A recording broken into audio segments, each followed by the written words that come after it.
हाँ जी। नमस्कार। जो स्टूडेंट कंप्यूटर अनुदेशक की तैयारी कर रहे हैं उनके टॉपिक आते हैं फंडामेंटल ऑफ कंप्यूटर में छोटा सा टॉपिक आता है क्लासिफिकेशन ऑफ कंप्यूटर यानी कंप्यूटर का वर्गीकरण या अपन बोल सकते हैं टाइप्स ऑफ कंप्यूटर। तो देखो यहाँ से भी मोस्टली कंपटीशन एग्जाम में अच्छे क्वेश्चन पुटअप होते हैं। तो आज का अपना ये जो टॉपिक है क्लासिफिकेशन ऑफ कंप्यूटर का यानी कि कंप्यूटर के प्रकार कितने होते हैं। तो उससे पहले अपन थोड़ी सी बात कर लेते हैं कि कंप्यूटर क्या होता है।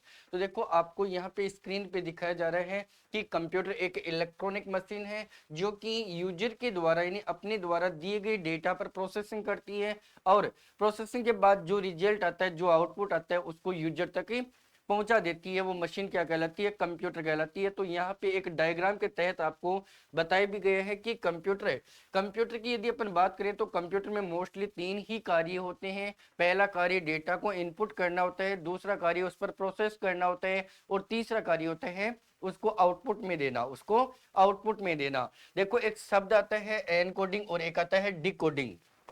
एक शब्द आता है एनकोडिंग एनकोडिंग एनकोडिंग और एक आता है डिकोडिंग। तो देखो अपन बात करते हैं कंप्यूटर में एनकोडिंग का क्या मीन्स होता है और डिकोडिंग का क्या मीन्स होता है। देखो कंप्यूटर यानी कि कंप्यूटर एक मशीन है जो कि प्रोसेसिंग करती है यूजर के द्वारा दिए गए डेटा पर। यानी कि कंप्यूटर है जिसको अपन मेन सीपीयू बोलते हैं। कंप्यूटर को मेन सीपीयू जो होता है अपना मेन सीपीयू जो होता है सीपीयू होता है और ये प्रोसेसिंग करता है। क्या करता है? प्रोसेसिंग करता है। अब कंप्यूटर को डेटा कौन प्रोवाइड करवाता है? यूजर प्रोवाइड करवाता है। कौन प्रोवाइड करवाता है? यूजर कंप्यूटर को डेटा प्रोवाइड करवाता है। यानी कि जैसे मानो कि मैं कोई यूजर हूं और मैं कंप्यूटर से कोई प्रोसेस करवाना चाहता हूं तो मेरे को कंप्यूटर को एक तो डेटा देने पड़ेंगे और एक देनी पड़ेगी कमांड देनी पड़ेगी। यानी जब भी कोई यूजर कंप्यूटर से कोई प्रोसेस करवाना चाहता है तो एक तो उसको कमांड दी जाती है और एक डेटा दिए जाते हैं। अब यानी कि एक यूजर है वो कंप्यूटर से कोई भी प्रोसेसिंग करवाना चाहता है तो यूजर को कंप्यूटर के साथ कम्युनिकेशन करना पड़ता है। कम्युनिकेशन कम्युनिकेशन करना पड़ता है। तो देखो ध्यान रखना एक यूजर होता है वो डायरेक्ट कंप्यूटर के साथ कम्युनिकेशन नहीं कर सकता है। एक यूजर है कंप्यूटर के साथ डायरेक्ट कम्युनिकेशन नहीं कर सकता है। क्यों? क्योंकि यूजर की लैंग्वेज अलग होती है जबकि कंप्यूटर की लैंग्वेज अलग होती है। न तो यूजर की लैंग्वेज को कंप्यूटर समझ सकता है और न ही कंप्यूटर की लैंग्वेज को यूजर समझ सकता है। तो यूजर कंप्यूटर को जो डेटा देता है वो ह्यूमन लैंग्वेज यानी मानवीय भाषा के अंदर देता है, लेकिन उस भाषा को कंप्यूटर वो डायरेक्ट पढ़ नहीं सकता, नहीं समझ सकता है। तो बीच में कुछ हार्डवेयर डिवाइसों का प्रयोग किया जाता है और ये हार्डवेयर डिवाइस कौन सी होती है? इनपुट होती है। इनपुट डिवाइस कौन सी होती है? इनपुट डिवाइस होती है। तो देखो एक यूजर होता है ये इनपुट डिवाइस को डेटा देता है, लेकिन ये किसकी लैंग्वेज होती है? एक मानवीय भाषा होती है, ह्यूमन लैंग्वेज होती है जिसको कंप्यूटर समझ नहीं सकता। अब इनपुट यूनिट क्या करते हैं? यूजर के द्वारा जो दिए गए डेटा होते हैं उनको डिजिटल फॉर्म में बदला जाता है। डिजिटल फॉर्म में बदलते हैं। डिजिटल मीन्स होता है जीरो और वन की फॉर्म में बदला जाता है। किसके द्वारा? इनपुट यूनिट के द्वारा। तो ध्यान में रखना यूजर के द्वारा दिए गए डेटा को इनपुट डिवाइस के द्वारा डिजिटल फॉर्म में कन्वर्ट किया जाता है, यानी जीरो और वन की फॉर्म में कन्वर्ट किया जाता है। अब देखो डेटा को डिजिटल फॉर्म में कन्वर्ट करने का कारण क्या होता है, क्यों करते हैं? तो देखो कंप्यूटर की भाषा कंप्यूटर की भाषा को मनुष्य नहीं समझ सकता और मनुष्य की भाषा को कंप्यूटर नहीं समझ सकता। तो कंप्यूटर केवल डेटा के कौन से रूप को एक्सेप्ट करता है? डिजिटल रूप को। तो इनपुट डिवाइस क्या करते हैं कि यूजर के द्वारा जो दिए गए डेटा होते हैं जो एक मनुष्य मानवीय लैंग्वेज में होते हैं उसको इनपुट यूनिट एक डिजिटल फॉर्म यानी जीरो और वन की फॉर्म में कन्वर्ट करते हैं, जिसको क्या कहा जाता है? एनकोडिंग कहा जाता है। क्या कहा जाता है? एनकोडिंग कहा जाता है। अब कंप्यूटर में ये डेटा आते हैं तो ये जीरो और वन यानी डिजिटल फॉर्म में आते हैं और जो भी प्रोसेसिंग होती है वो जीरो और वन के रूप में होती है। अब जो रिजल्ट आता है उसको कंप्यूटर कहां तक पहुंचाता है? यूजर तक पहुंचाता है। तो ध्यान में रखना यहां कंप्यूटर यूजर के साथ क्या करना चाहेगा? कम्युनिकेशन करना चाहेगा। लेकिन एक कंप्यूटर मशीन है वो यूजर के साथ डायरेक्ट कम्युनिकेशन नहीं कर सकती। क्यों? क्योंकि कंप्यूटर की जो लैंग्वेज है उसको यूजर समझ नहीं सकता है। तो कंप्यूटर भी कुछ हार्डवेयर डिवाइसों का प्रयोग करता है और इन्हीं हार्डवेयर डिवाइस को क्या कहा जाता है, आउटपुट कहा जाता है। क्या कहा जाता है, आउटपुट यूनिट कहा जाता है। तो कंप्यूटर के द्वारा जो रिजल्ट दिया जाता है वो 0 और 1 के रूप में रहता है, 0 और 1 की फॉर्म में यानी डिजिटल फॉर्म में रहता है। लेकिन आउटपुट इन डेटा को यानी जो रिजल्ट होता है उसको यूजर यानी एक मनुष्य या मानवीय भाषा में कन्वर्ट करते हैं, जिसको क्या कहा जाता है, डिकोडिंग कहा जाता है। क्या कहा जाता है, डिकोडिंग। तो कंप्यूटर एक वर्क करते हैं इसमें, यानी इनपुट डेटा को इनपुट के रूप में लेता है, उस पर प्रोसेस की जाती है और उसके बाद में उसको आउटपुट यानी रिजल्ट के रूप में बाहर निकाल दिया जाता है। उसके बाद में क्लास कंप्यूटर के वर्गीकरण की अपन बात कर रहे थे, डिवाइडेशन की अपन बात कर रहे थे। तो कंप्यूटर को 3 प्रकार से डिवाइड किया गया है। कंप्यूटर को 3 प्रकार से डिवाइड किया गया है। एक, कंप्यूटर को वर्क के आधार पर डिवाइड किया गया है। दूसरा, कंप्यूटर को पर्पज के आधार पर डिवाइड किया गया है। और तीसरा मैं बोलूं तो कंप्यूटर को साइज या कॉस्ट या स्पीड के आधार पर डिवाइड किया गया है। तो देखो, कंप्यूटर को एक तो पर्पज के आधार पर डिवाइड किया गया है, एक वर्क के आधार पर, एक साइज के आधार पर डिवाइड किया गया है। तो देखो, सबसे पहले अपन बात करते हैं पर्पज यानी उद्देश्य।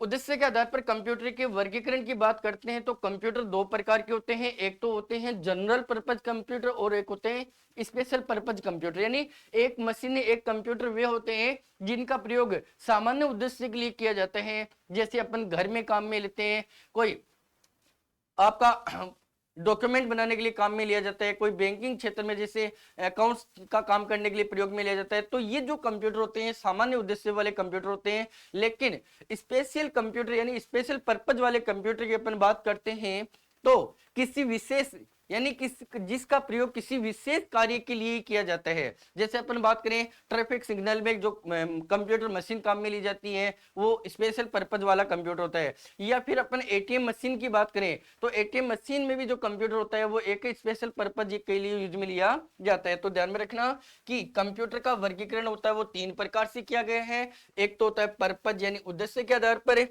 दूसरा डिवाइड किया गया है पर्पज उद्देश्य के आधार पर, दूसरा कार्य प्रणाली यानी वर्क के आधार पर कंप्यूटर को डिवाइड किया गया है, और तीसरा कंप्यूटर को साइज मान लो या कॉस्ट या फिर स्पीड के आधार पर कंप्यूटर का वर्गीकरण किया गया है। तो ध्यान में रखना कि यदि अपन बात करें पर्पज यानी उद्देश्य की बात करें तो उद्देश्य के आधार पर कंप्यूटर 2 प्रकार के होते हैं। एक जनरल पर्पज वाले कंप्यूटर होते हैं और दूसरा होता है स्पेशल पर्पज वाले कंप्यूटर। अब यदि अपन जनरल की बात कर रहे हैं तो मैंने अभी बताया था आपको कि ये कंप्यूटर जो होते हैं ये सामान्य प्रयोग के लिए, सामान्य उद्देश्य के लिए प्रयोग में लिए जाते हैं।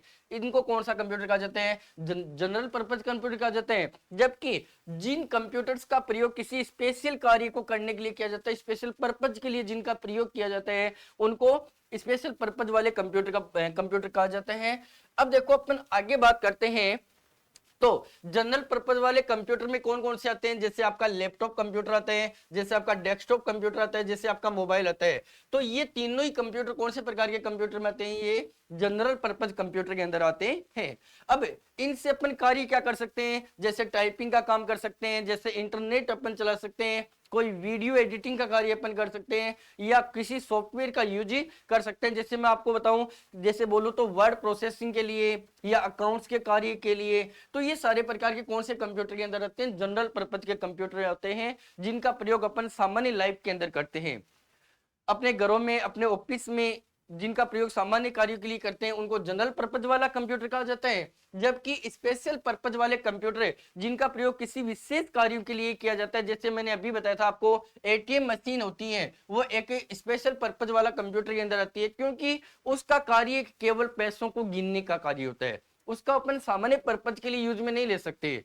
जैसे अपन बात करें ट्रैफिक कंट्रोल सिस्टम होता है, तो ट्रैफिक कंट्रोल सिस्टम जो कंप्यूटर होता है, जो मशीन होती है, वो ट्रैफिक को कंट्रोल करने का कार्य यानी किसी विशेष कार्य के लिए प्रयोग में लिए जाते हैं, उनका प्रयोग अपन सामान्य उद्देश्य के लिए नहीं कर सकते हैं। इसी प्रकार जैसे मिसाइल सिस्टम के अंदर जो कंप्यूटर्स आपको प्रयोग में लिए जाते हैं वो भी कौन से प्रकार के कंप्यूटर में आते हैं, स्पेशल पर्पज कंप्यूटर के अंदर आते हैं। तो ध्यान में रखना कि वे कंप्यूटर जिनका प्रयोग किसी विशेष कार्यों के लिए या किसी विशेष उद्देश्य के लिए प्रयोग में लिया जाता है, उन्हें स्पेशल पर्पज वाले कंप्यूटर कहा जाता है।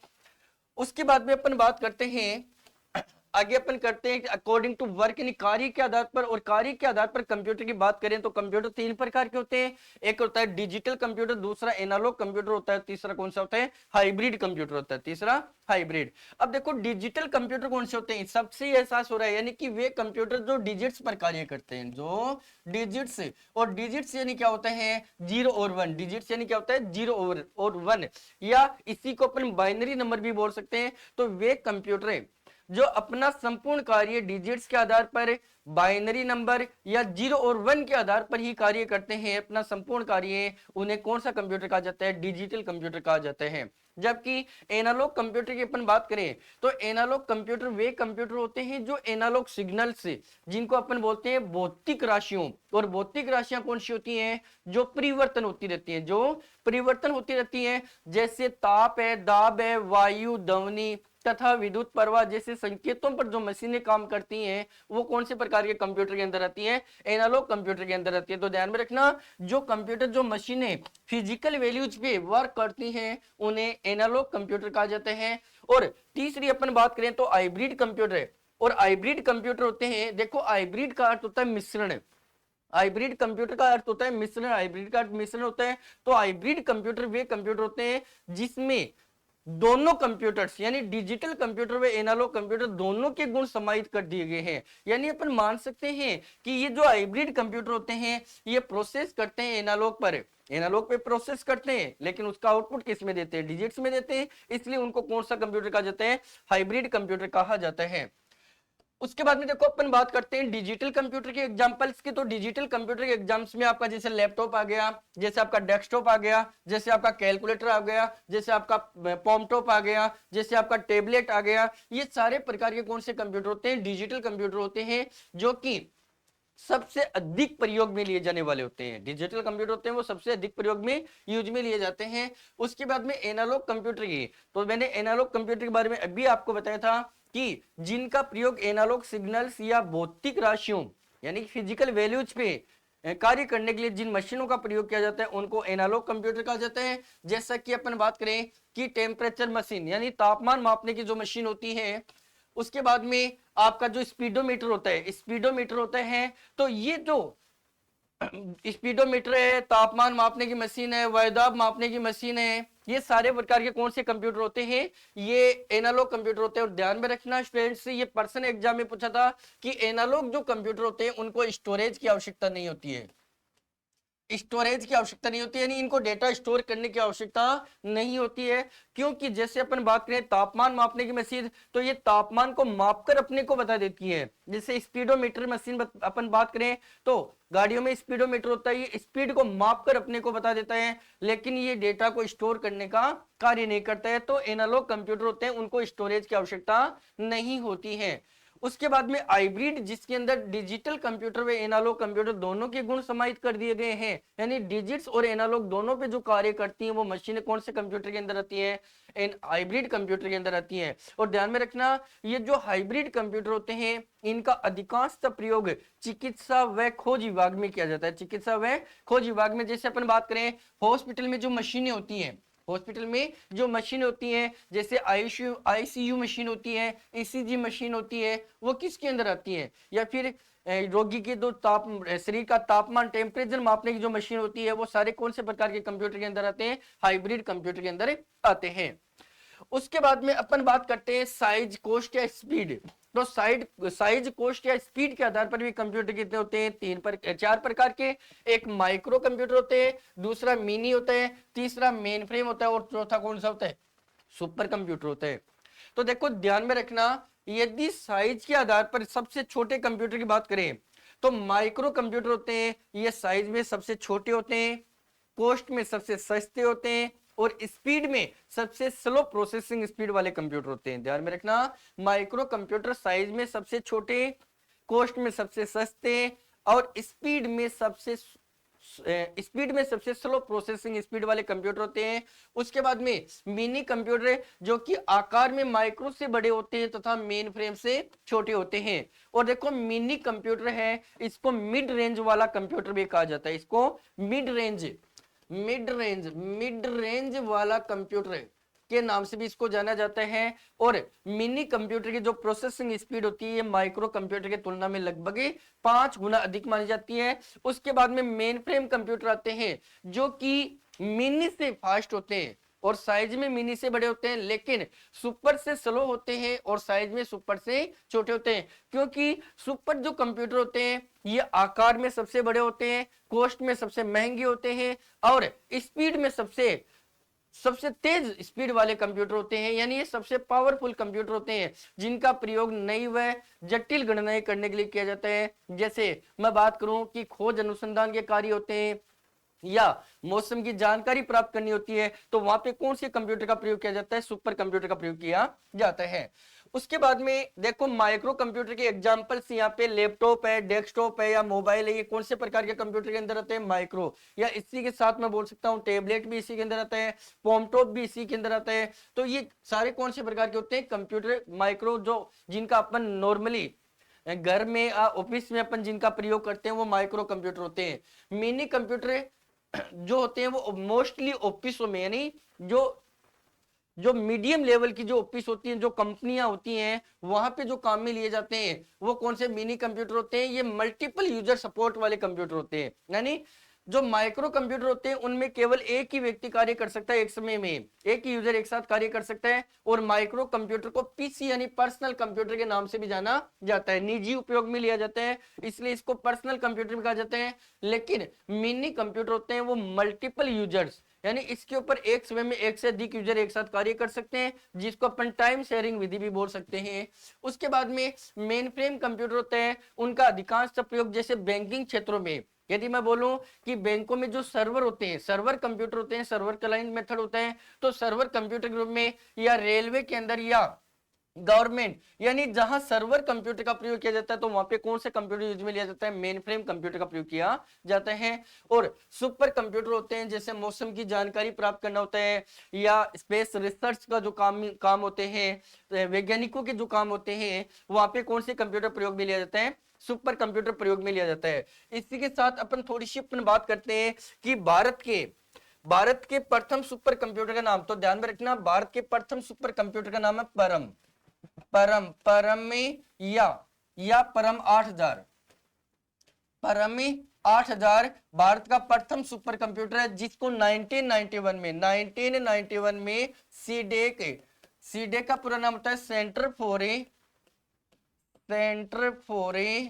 डेवलपमेंट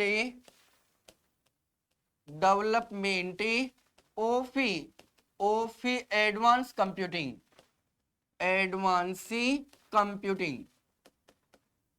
कंप्यूटिंग, यानी कि सीडेक कंपनी पुणे ने 1991 में भारत का सबसे प्रथम सुपर कंप्यूटर बनाया था जिसका नाम परम 8000 है।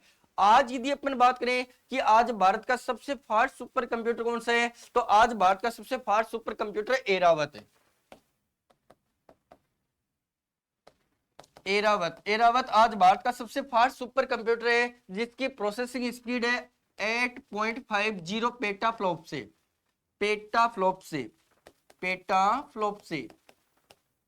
फ्लॉप से यहाँ पे सुपर कंप्यूटर की प्रोसेसिंग स्पीड को मापने की इकाई होती है जिसका पूरा नाम होता है फ्लोटिंग पॉइंट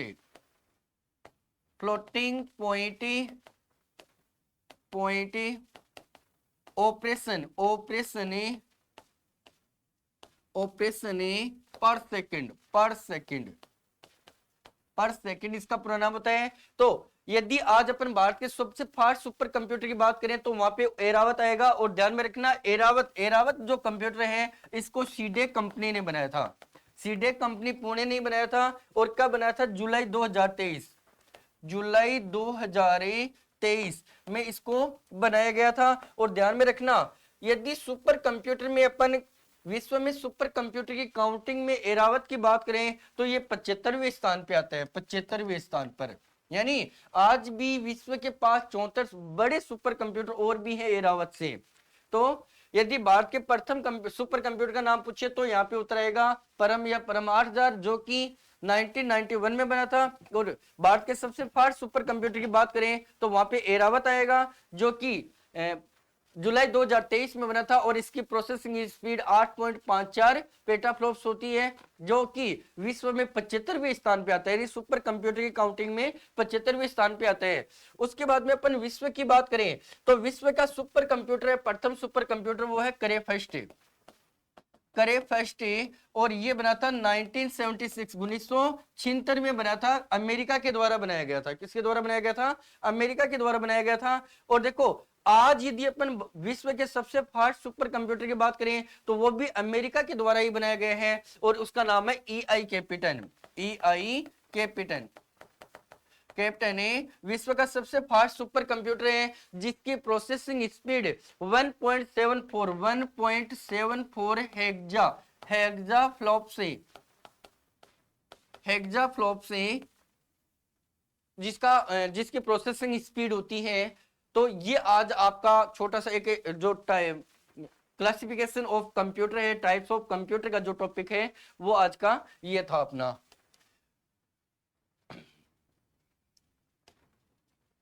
ओके